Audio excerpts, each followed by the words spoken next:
Hi friends, today we are going to talk about why do you want to apply TPM position. So TPM, what does it mean? It means technical project or technical program managers. So you can see there is a T and T stands for technical. What does technical mean for you? Many technical requires the technical skills. So we are talking about IT industry that you will need to have the coding abilities, system design, etc. If you don't have this kind of experience before, TPM can be difficult for you to start. I know there are lots of people start a career with TPM while they don't have the experience about coding. I have the feeling that it can be difficult for them to continue or to grow.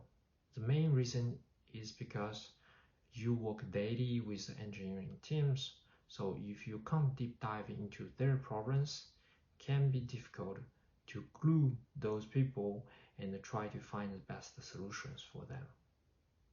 As you are PM, so you're not just a coordinator, you do managing the project.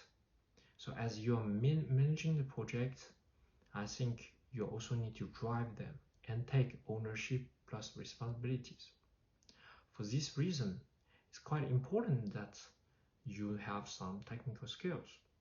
So if you haven't equipped any technical skills, for example, coding, you don't know any programming languages, I would suggest you to start one of them. For example, Java, or if you want the backend one, you can start with C++, or the simple one like Python. At least you have to jump into the industry, deep dive into the details. If you're capable to read the code from your engineer groups, it would be nice for you to continue the career. Okay, let's talk about the PM. So many PM stand for project manager or program manager. It depends on the size of your organization and also your responsibilities. Like a program manager, they're in charge more projects than the project manager, meaning. So a program manager may have multiple projects on their hand, while the project manager just handle one project. So considering about a project, what does it mean for TPM? Meaning, as usual, you will need to define planning, and also you need to drive the communication, make the decision, and also talk with different stakeholders. You need to discuss with the top management and also talk with your engineering teams. Again, here, I highlight several times that you need to discuss with the engineering teams. So make sure that your language is understandable by them.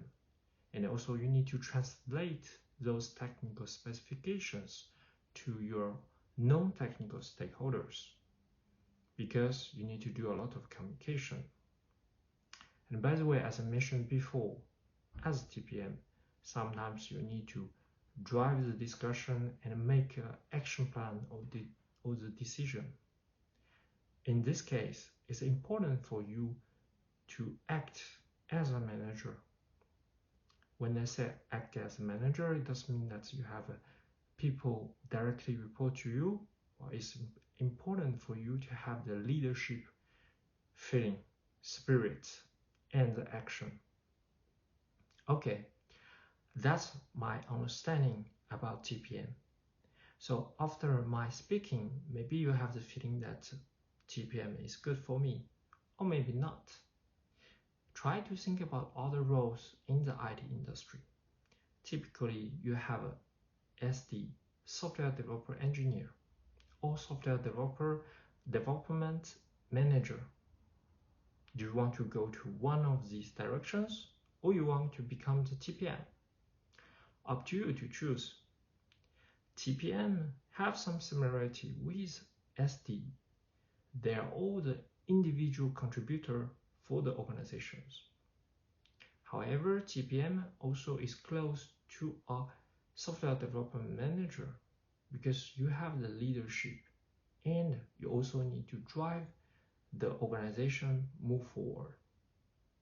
So I would say TPM is more or less everything in the middle. If it's good for you, If you love to talk with people and try to put everyone on the same table, having an action plan after the meeting, I think TPM is interesting for you. So that's my opinion. Hope it helps. Thank you. Bye bye.